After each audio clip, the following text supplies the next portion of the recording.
शुद्ध द्रव का वाष्प दाब।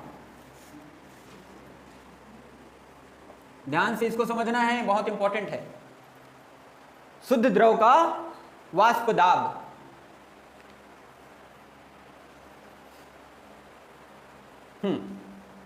चलो ध्यान देना इधर। मान लो हमारे पास एक बर्तन में एक द्रव भरा है, सपोज जल भी हो सकता है या कोई भी अन्य द्रव हो सकता है, लेकिन शुद्ध द्रव है, यह अभी विलयन के रूप में नहीं है, एक अकेला द्रव है इसमें, ठीक है। अब अगर हम इसको ढक्कन से बंद कर दें तो ध्यान देना, कोई भी द्रव जो है सामान्य टेम्परेचर पर भी या किसी निश्चित ताप पर भी हल्की हल्की मात्रा में वाष्पित होते रहते हैं। वाष्पन का मतलब समझ रहे हो ना? किसी द्रव के अणुओं का वाष्प के रूप में द्रव सतह को छोड़कर ऊपर उड़ने या बाहर निकलने की प्रक्रिया को क्या कहते हैं? वाष्पन। तो ये जब हम ताप में वृद्धि करते हैं तो वहां पे तो देखते हैं जब किसी द्रव के ताप को बढ़ा दिया जाता है तो वाष्पन होने लगता है, ये तो हम देखते ही हैं। लेकिन नॉर्मल टेम्परेचर पे भी, सामान्य ताप पर भी हल्की हल्की मात्रा में वाष्पन होती रहती है, कम मात्रा में, ठीक है, जिसको अगर हम लोग देखते रहेंगे तो पता नहीं चलेगा। लेकिन मैं बता रहा हूं, तुम लोग इसको पता कर सकते हो, वाष्पन होता है सामान्य ताप पर भी करके। कैसे पता कर सकते हो सकता है इससे पहले कभी देखे भी होगे लेकिन ध्यान नहीं दिए होगे। घरों में ड्रम में जब पानी भरा जाता है या किसी बर्तन में पानी भर दिया जाता है और ढक्कन को अच्छे से पोंछ के ढक दिया जाता है, ठीक है। उसके बाद में अगर कुछ घंटों बाद अगर तुम जाके ढक्कन को निकालो तो देखोगे ढक्कन के सतह में कुछ कुछ मात्रा में जल की बूंदें चिपकी रहती है, जबकि ढक्कन ढकने से पहले उसको हमने साफ कर दिया था, ठीक है। ऐसा कोई देखे हो कि नहीं देखे हो? बताओ, देखे हो ना? नहीं देखे हो तो ये घर में अब करके देखना, ठीक। तो वो ढक्कन में जो हल्की हल्की जल की बूंदें हैं वो कहां से आया? तो वो यहां से आया है। नीचे जो जल भरे हुए हैं उनमें से कुछ अणु वाष्पित होते हैं और वाष्पित होके ऐसे जाते हैं कहां पे? ढक्कन के पास में, यहां पे, और यहां पे कुछ अणु आपस में टकराकर फिर से जल की बूंदों में परिवर्तित हो जाते हैं। टकराने के बाद में उनकी ऊर्जा कम हो जाती है। अभी पूरा सिस्टम बताऊंगा कब वाष्पित होते हैं, कब वो फिर से जल में बदल जाते हैं इसको। तो कुछ जल की जो अणुएं हैं जो अभी वाष्प के रूप में हैं वो आपस में टकरा के फिर से जल की बूंदों में बदल जाते हैं और जल की बूंदों में बदलकर इन ढक्कनों में चिपक जाते हैं सरफेस टेंशन के कारण, पृष्ठ तनाव के कारण। अब पृष्ठ तनाव 11वीं में पढ़े थे ना? तो पृष्ठ तनाव के कारण ही जो जल की बूंदें हैं वो ढक्कन में चिपक जाती हैं। अगर जल की बूंदें छोटी छोटी रहे तो, ज्यादा बड़ा हो जाएगा तो फिर चिपक के नीचे गिर जाएगा, ठीक। समझ आया इतना बात? तो अभी तक मैं तुम लोगों को केवल ये बता रहा था कि कोई भी द्रव अगर हम लोग सामान्य अवस्था में रख दें तो उसका वाष्पन होता रहता है, ठीक। इतना समझ रहे थे? अब चलो जानते हैं कि आखिर ये वाष्पन होता क्यों है, कैसे होता है वाष्पन। ध्यान दो, मान लो अभी वाष्पन नहीं हुआ है, चालू, ढक्कन बंद करके रख देते हैं, वाष्पन चालू नहीं हुआ है, द्रव को हमने इस ड्रम में या इस पात्र में भर के रख दिए। तो बोलो यहां पे द्रव के सतह पर बहुत सारे अणु रहेंगे कि नहीं रहेंगे?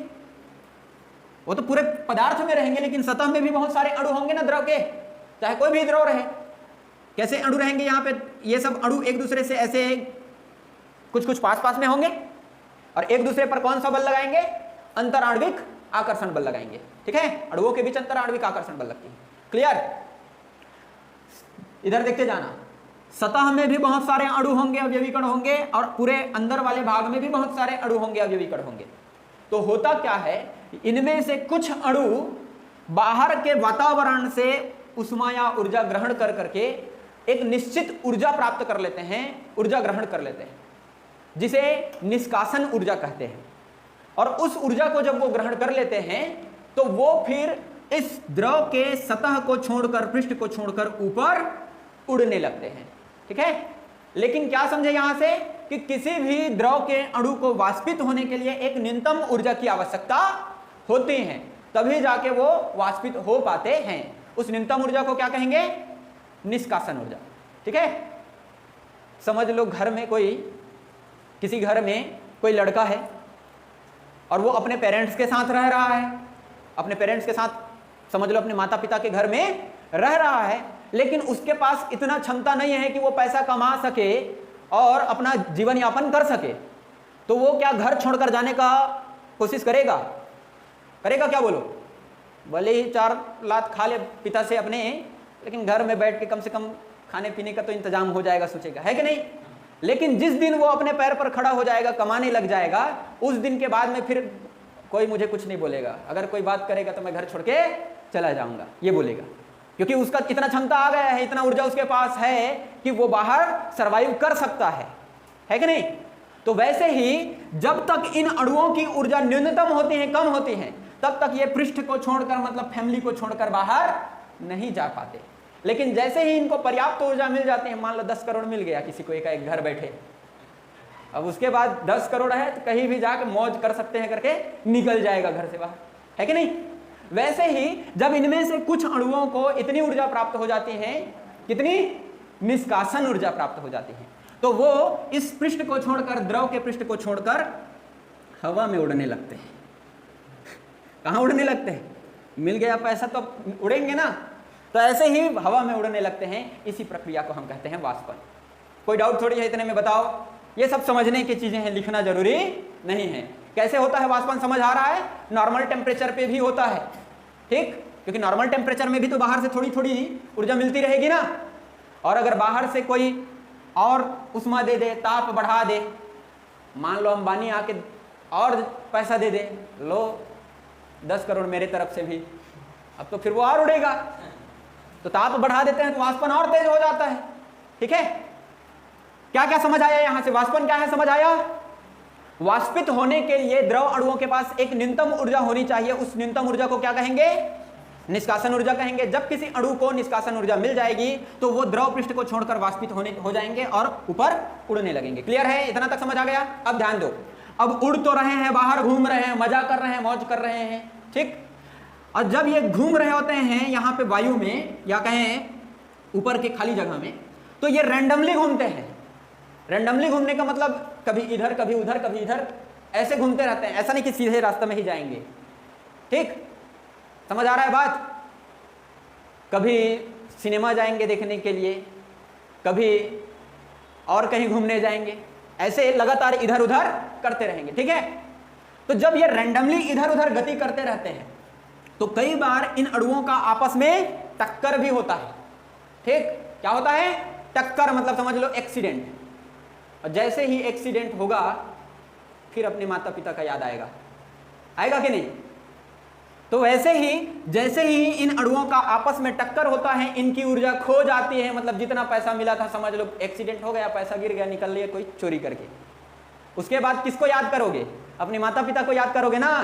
वैसे ही ये अणु जैसे ही आपस में टक्कर करते हैं तो इनकी जो ऊर्जा मिली रहती है, निष्कासन ऊर्जा, वो खो जाती है और उसके कारण ये फिर से द्रव अवस्था में आ जाते हैं।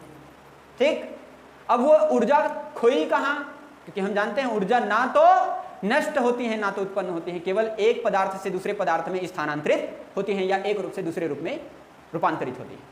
तो इनकी जो ऊर्जा गायब होगी वो कहां जाएगी? तो इन्हीं द्रवों में बहुत सारे कण हैं, उनमें से किसी को मिल जाएगी। और जब जिस टाइम दो अणु टक्कर के कारण द्रव में बदल रहे होंगे, उस टाइम दो अणु अन्य होंगे जिनको वो ऊर्जा मिलेगी, तो वो फिर से वाष्पित हो जाएंगे। समझ रहे हो बात? मतलब इधर से संघनित भी होते रहेंगे, आपस में टक्कर होने के बाद द्रव अवस्था में आने की प्रक्रिया को संघनन बोलते हैं, ये भी याद रखना। जब द्रव अणुओं के जो वाष्पित अणु हैं वो आपस में टक्कर हो जाते हैं तो उनकी ऊर्जा खो जाती है, इस प्रोसेस को संघनन कहते हैं, जिसके कारण वो फिर से द्रव अवस्था में आ जाते हैं। ठीक, तो जिस टाइम संघनन होगा उस टाइम अन्य दो अणुओं को वो ऊर्जा मिलेगी और वो फिर से वाष्पित हो जाएंगे। मतलब इधर वाष्पित भी होते रहेंगे, संघनित भी होते रहेंगे, वाष्पित भी होते रहेंगे, संघनित भी होते रहेंगे। जितने अणु वाष्पित होंगे उतने अणु संघनित होंगे, या कहें जितने अणु संघनित होंगे उतने ही अणु वाष्पित होंगे। मतलब यहां क्या चालू हो गया? क्या बताया था एक दिन में? जितने लोग अंदर प्रवेश करें उतना ही निकल जाए खिड़की से, तो इसको साम्यावस्था कहते हैं। वैसे ही एक निश्चित ताप पर द्रव के वाष्पित अणुओं और संघनित अणुओं के बीच साम्यावस्था क्रिएट हो जाती है, साम्यावस्था बन जाती है। क्लियर? अब इस साम्यावस्था में द्रव के सतह के ऊपर जितने भी वाष्पित अणु होते हैं, वाष्प होते हैं द्रव के, वो यहां पे आके द्रव के सतह पर एक निश्चित दाब लगाते हैं। ध्यान दो, साम्यावस्था में ये जितने अणु रहेंगे वाष्पित अणु, वो द्रव के सतह पर क्या लगाएंगे, एक निश्चित दाब लगाएंगे। उस निश्चित दाब को ही कहते हैं द्रव का वाष्प दाब।